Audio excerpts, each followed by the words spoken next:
Olá, querido aluno, querida aluna, querida família. Sejam todos muito bem-vindos a mais uma videoaula de língua portuguesa no nosso canal TV Araxá Educa. Eu sou a professora Nadi e hoje nós vamos continuar falando de um assunto muito importante, que é a pontuação, os sinais de pontuação. Na aula anterior, nós já falamos um pouquinho sobre o ponto final, a vírgula, o ponto e vírgula, os dois pontos, o ponto de exclamação, o ponto de interrogação e também o travessão. Mas nunca é demais relembrar, não é mesmo? E que tal a gente relembrar fazendo um joguinho? Vamos lá? Então, aqui nessa parte de cima do jogo, a gente tem os sinais de pontuação e aqui a função deles. Então, eu tenho reticências, ponto de exclamação, vírgula, aspas, parênteses, travessão, ponto de interrogação e ponto final. Vamos dar uma olhadinha para a gente associar corretamente. Informações acessórias. Então, quais desses pontos aqui, qual dessa pontuação, né, traz informações extras, né? Pode ser o travessão também, mas vamos associar aqui o parênteses por enquanto. Indica que um personagem vai falar, também usado dentro do parágrafo para destacar alguma informação, para explicar alguma coisa ou alguma expressão. E aqui a gente tem o uso do travessão, né, que ele também traz uma informação acessória, mas ele marca aí, né, a fala do personagem, inclusive a troca de fala desses personagens, eu sinalizo também com esse ponto. Usado ao final de frases para indicar sentimentos ou emoções. Então, eu tenho aqui o ponto de exclamação.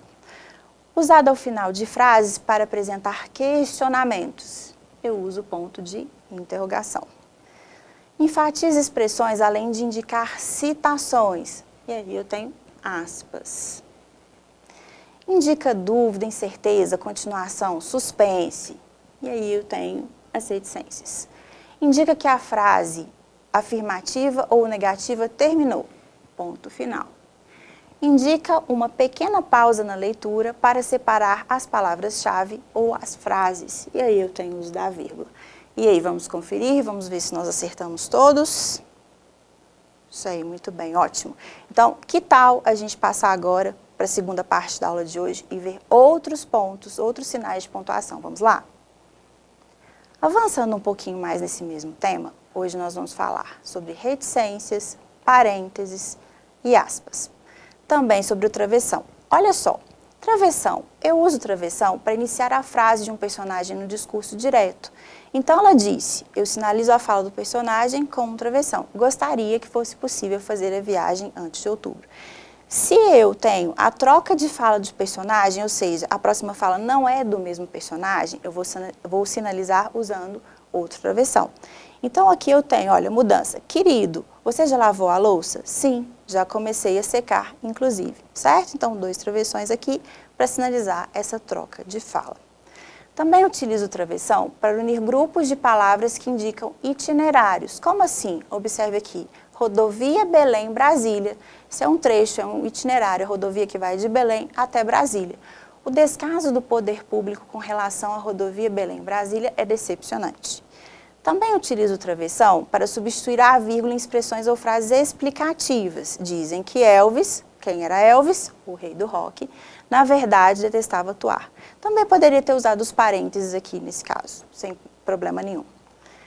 Bom, vamos falar um pouquinho agora das reticências, né? Esses três pontinhos. Eles servem para indicar dúvidas, hesitação. Olha só o exemplo. Sabe, preciso confessar uma coisa. Naquela viagem gastei todas as minhas economias. Então dá uma interrupção aqui, né, do pensamento, uma dúvida nesse sentido, ou mesmo até de uma continuação. Também, as reticências também servem para interromper uma frase incompleta sintaticamente. Talvez se você pedisse com jeitinho, e aí a pessoa vai pensando ali, né, o que eu quis dizer com esse jeitinho. As reticências também servem para concluir uma frase gramaticalmente incompleta com a intenção de estender a reflexão. Observe aqui, pedofilia, estupros, assassinatos, pessoas sem ter onde morar, escândalos ligados à corrupção. Assim caminha a humanidade. Então, aqui a intenção das reticências é mostrar que existem outros exemplos dessa mesma linha, né, de coisas ruins, acontecimentos ruins, que não foram escritos aqui, mas que você entendeu aí a ideia, né, que você consegue perceber quais são. As reticências também servem para suprimir palavras em uma transcrição. Então, eu vou escrever um trecho, mas não vou transcrevê-lo na íntegra, mas eu preciso sinalizar para o meu leitor que essa transcrição não foi feita, né, em toda a sua integridade. Então, olha, isso aqui é uma citação de Chico Xavier. O Cristo não pediu muita coisa, ele só pediu que nos amássemos uns aos outros. Então, esse é o trecho mais importante que eu decidi transcrever. Muito importante sempre citar a fonte, certo? Mas eu quero mostrar para o meu leitor que eu não transcrevi ele em sua totalidade, certo? Então, entre essa frase e a anterior, existe uma parte do texto que foi omitida. Bom, os parênteses também servem para isolar palavras, frases intercaladas com caráter explicativo, também para separar datas e podem substituir a vírgula ou travessão em alguns momentos também. Observe aqui, Rosa Luxemburgo nasceu em Zamość, 1871. Certo? Então, o ano coloquei entre parênteses. Numa linda tarde primaveril, meu caçula era um bebê nessa época. Então, aqui expliquei, né? Acrescentei informação extra. Ele veio nos visitar pela última vez. Então, uso aí dos parênteses. Bom, vamos falar agora das aspas. As aspas servem para isolar palavras ou expressões que fogem à norma culta. Então, eu quero dar destaque ali para as gírias, por exemplo, para os estrangeirismos, palavrões, arcaísmos, expressões populares. E eu sinalizo ali para o meu leitor que aquilo está propositalmente, né, utilizado. Então, quando eu digo, por exemplo, a aula do professor foi irada, né, então usei um vocabulário aí mais descolado, mais moderninho, uma gíria, né, e foi proposital. Ele me pediu um feedback da resposta do cliente, então um retorno, né, uma posição, opinião dele, e esse é um estrangeirismo que a gente usa muito, mas que vem da língua inglesa. Então, aqui também assinalei com aspas, né, foi assinalado com aspas. As aspas também vêm nos neologismos, né, que são palavras que são criadas aí, né, inventadas. Guimarães Rosa era um mestre aí na arte de criar novas palavras dentro da língua portuguesa. Então, ó, quando uma palavra é criada dentro de um texto, por exemplo, um conceito novo, ela aparece entre aspas, com o intuito de demonstrar que aquele termo foi criado, sendo, portanto, um vocábulo que ainda é inexistente nos dicionários. Essa noite vamos caetanear muito no show de Caetano Veloso. Então, olha só, como nós vamos no show do Caetano Veloso, eu criei aqui o verbo caetanear, né? Porque a gente vai no show de um cantor que se chama Caetano. Então, eu quis deixar aqui, né, mostrar, assinalar para o meu leitor que isso aqui foi proposital, que esse verbo não existe, foi uma palavra nova que eu criei. As aspas também servem para indicar uma citação direta. Ia viajar, viajei. 34 vezes, às pressas, bufando, com todo o sangue na face, desfiz e refiz a mala. Então, esse é um trecho aqui de Eça de Queiroz. Então, quando eu vou, né, transcrever na íntegra, né, tudo certinho, palavra por palavra, é uma citação direta, então eu posso assinalar usando aspas. Bom, para citar obras, quando queremos citar no texto o nome de uma obra, um artigo, também uma dissertação, uma tese, um capítulo, eu posso, né, e devo colocar entre aspas, ainda posso utilizar o itálico também, né, para destacar mais ainda. Então, a Gioconda é a obra mais famosa de Leonardo da Vinci. O autor relata, em seu artigo intitulado Memórias de um Soldado, sua vida durante a guerra. Então, eu coloquei aqui, ó, o nome, né, da obra, Gioconda, e também coloquei aqui o nome do artigo, Memórias de um Soldado, certo? Poderia ter colocado itálico aqui, se eu achasse necessário. Observação. Quando houver necessidade de utilizar aspas dentro de uma sentença que já tem aspas. Então, eu tenho, olha só, eu já estava usando aspas, e aí eu vou colocar aspas dentro de um trecho que já estava com aspas. Então, qual é a sugestão? A gente usa aspas simples. Observe, a menina estava muito feliz no congresso em apresentar a nova tese sobre o tema político do aborto. Então, eu tenho um trecho que já tinha aspas, e dentro desse trecho, eu gostaria de destacar essa expressão aqui, nova tese, por isso eu usei aspas simples. Uma curiosidade aqui sobre as aspas. Nós utilizamos um modelo de aspas que são chamados de, um modelo chamado aspas inglesas, né? Que é esse modelinho aqui que a gente conhece, né? Que são chamados também, é chamado também de aspas curvas. Mas tem outros tipos de aspas, por exemplo, as aspas alemãs, olha aqui, que diferente, né? A gente sinaliza assim. As francesas, né? São laterais, né? Também são chamadas de angulares. E olha só as aspas japonesas, que diferente. Mas na língua portuguesa é mais comum a gente usar esse tipo aqui. Bom, vamos lá. Então, mais um joguinho para a gente praticar e aprender cada vez mais. Vem junto comigo? Bom, e olha só, hoje o nosso joguinho vai trazer algumas informações aí de história, de geografia.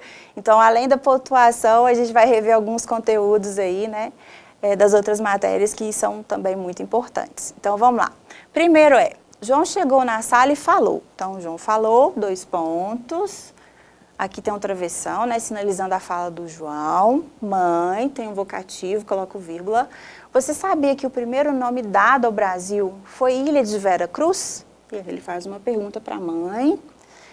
E a mãe vai responder, né, com espanto. Uau, não sabia disso, meu filho. E você sabia que esse era o primeiro nome que foi dado ao Brasil, Ilha de Vera Cruz? Então, vamos ver se a gente acertou a pontuação. Tudo certinho, vamos lá. Próximo. Mais informação, então, sobre história. O maior quilombo foi o de Palmares, liderado por Zumbi. Mas vários outros também tiveram destaque como movimentos de resistência na cidade do Rio de Janeiro. Bom, vamos parar por aqui para a gente analisar. Então, essa informação aqui, ó, o maior quilombo foi o de Palmares, liderado por Zumbi. Você concorda que é uma informação extra, que é um acessório, que é uma explicação? Então, eu vou colocar uma outra vírgula aqui para sinalizar isso, certo? Então, vai ficar o maior quilombo foi o de Palmares, liderado por Zumbi, mas vários outros também tiveram destaque como movimentos de resistência na cidade do Rio de Janeiro.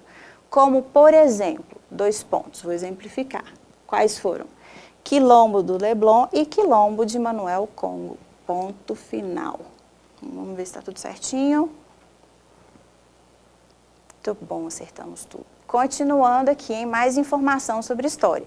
A exploração do pau-brasil foi tão intensa que no final do século XVII essa árvore já estava praticamente extinta em nosso território. Uma afirmação, hein? Que horror, nossa, que horror mesmo, hein? Que informação chocante, espantosa, um horror. 4. Nos engenhos de açúcar, essa era a ordem de trabalho.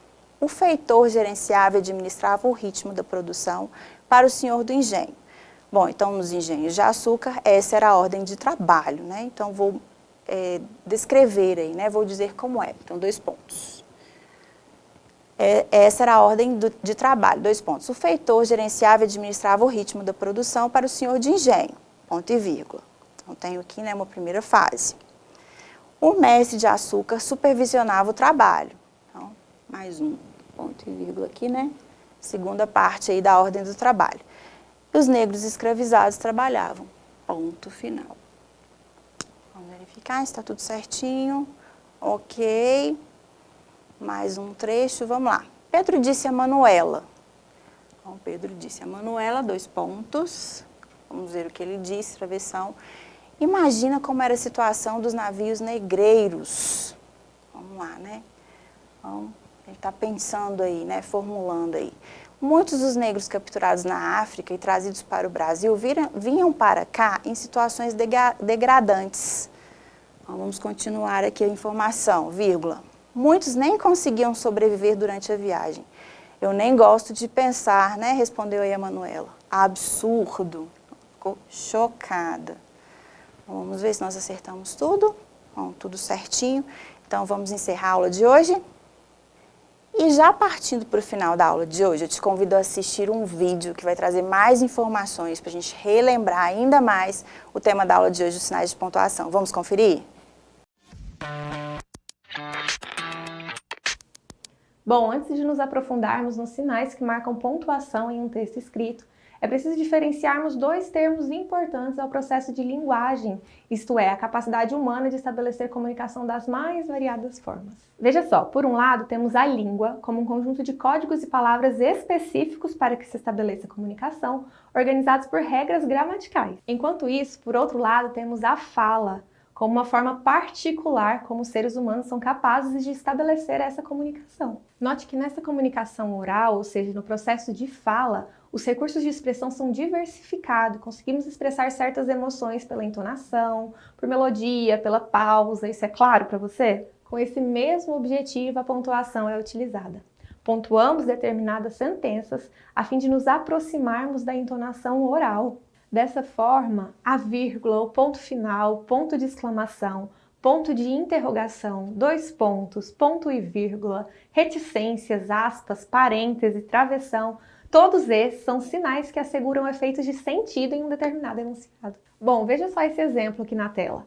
Não nos vemos há muito tempo. Essa é uma sentença simples, finalizada com a utilização de um ponto final. Esse tipo de pontuação é utilizado para finalizar um enunciado escrito e marcar a sua pausa absoluta. Note agora duas frases semelhantes, mas pronunciadas com entonações completamente diferentes. Olha só. Há quanto tempo não nos vemos? Ou então, há quanto tempo não nos vemos? No primeiro caso, nós temos uma ideia exclamativa marcada pelo ponto de exclamação. Pretende-se dessa forma atribuir o valor de surpresa, admiração, espanto, enfim. No segundo caso, nós temos uma frase interrogativa marcada pelo ponto de interrogação. Dessa forma, o leitor entoa como uma pergunta, uma dúvida, afinal não se sabe exatamente há quanto tempo aquelas duas pessoas não se viam. Por fim, poderíamos utilizar as reticências, a fim de atribuir o sentido de uma ideia inacabada, com intenções omissas, por exemplo. Não nos vemos há tanto tempo. Bom, em todos os casos, primeiro havia a mudança da entonação e posteriormente de sentido. Ora se afirmava, ora se exclamava, ora se interrogava. Bom, até aqui é importante que esteja clara a indicação de melodia e pausa marcadas pelos sinais de pontuação. Veja que curiosa agora é a forma como a pontuação atua em um determinado período. Estou vendendo meu filho. O que você entende a partir dessa frase? Provavelmente que existe uma mãe literalmente vendendo o próprio filho. Mas veja só, dependendo do contexto em que essa frase está inserida e principalmente da colocação correta da vírgula, ela pode ter um sentido completamente diferente. Veja só, estou vendendo meu filho. Nesse caso, não se sabe exatamente o que o locutor está vendendo, mas sabe-se que não é o próprio filho. Isso porque meu filho, entre vírgulas, marca um vocativo, ou seja, a quem a frase é direcionada. A vírgula serve então para enfatizar ou separar certas expressões e orações e posteriormente evitar a ambiguidade. Bom, para que isso fique realmente claro, veja a mudança de sentido nessas duas orações, sem e com pontuação. Não estou com fome e não estou com fome. No primeiro caso, há a ausência dessa sensação, marcada pelo advérbio de negação não. No segundo caso, o não, entre vírgulas, não se refere ao verbo estar. Há primeiro uma negação, depois uma pausa e depois a afirmação de que se está sim com fome. Viu só como a pontuação é importante na intenção da escrita? Bom, existem outros sinais de pontuação que marcam um enunciado e, sobretudo, a pausa. Os dois pontos que marcam uma pausa e precedem uma citação ou uma enumeração. O ponto e vírgula, que é um ponto intermediário entre a vírgula e o ponto. O travessão, a fim de marcar uma interlocução. As aspas, para ressaltar determinada ideia num texto. E os parênteses, para intercalar uma indicação no enunciado. Muito legal, não é mesmo? E eu não canso de dizer e vou continuar repetindo. Sinais de pontuação. Independente da série que você esteja, nunca é demais a gente praticar e relembrar, não é mesmo? E essa foi mais uma videoaula de língua portuguesa. Espero que você tenha gostado. Te espero na próxima aula. Até lá!